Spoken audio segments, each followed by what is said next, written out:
লোভ সামলাতে না পেরে আবারও কাস্টমারের কেক কেটে নিজেই খেয়ে নিচ্ছি।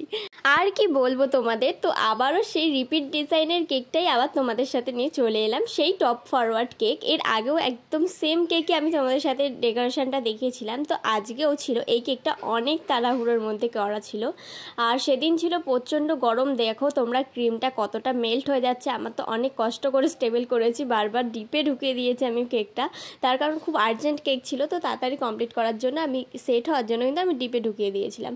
তো দেখো এর আগেও তোমরা দেখেছিলে কিন্তু আমি এই সেম কেকই আমি ডেকোরেশন করেছিলাম, আর যেইটুকু আমি কেটেছি সেটা কিন্তু আমি পেছনে দিয়ে দিয়েছি, সত্যি সত্যি ভেবো না আমি খেয়ে নিয়েছি। তো যাই হোক, তো সেম যেমন রোজ দিয়ে ডেকোরেশন স্টিকার যেমন হয় তেমন বসিয়ে দিয়েছি। আর কাস্টমারের তো খুব পছন্দ হয়েছে, তার কারণ কি একদম ছোট একটা কাস্টমার, কিছু বলার নেই। তো তার খুব পছন্দ হয়েছে কেকটা আমার। আমি সবসময় সবাইকে আর্জেন্ট কেক কিন্তু করে দেওয়ার চেষ্টা করি, যাতে তাদের আমার জন্য সেলিব্রেশনটা নষ্ট না হয়, আর তাদের বাজেটের মধ্যে কিন্তু আমি কেকটা দিয়ে থাকি। তো সে ফার্স্টে অন্য একরকম বাজেট বলেছিল, সেই বাজেটে তার আসছিল না বলে আমি তাকে অফার দিয়েছিলাম, দেন সে অর্ডার করেছিল। তো এই হলো কেকটার ফাইনাল লুক।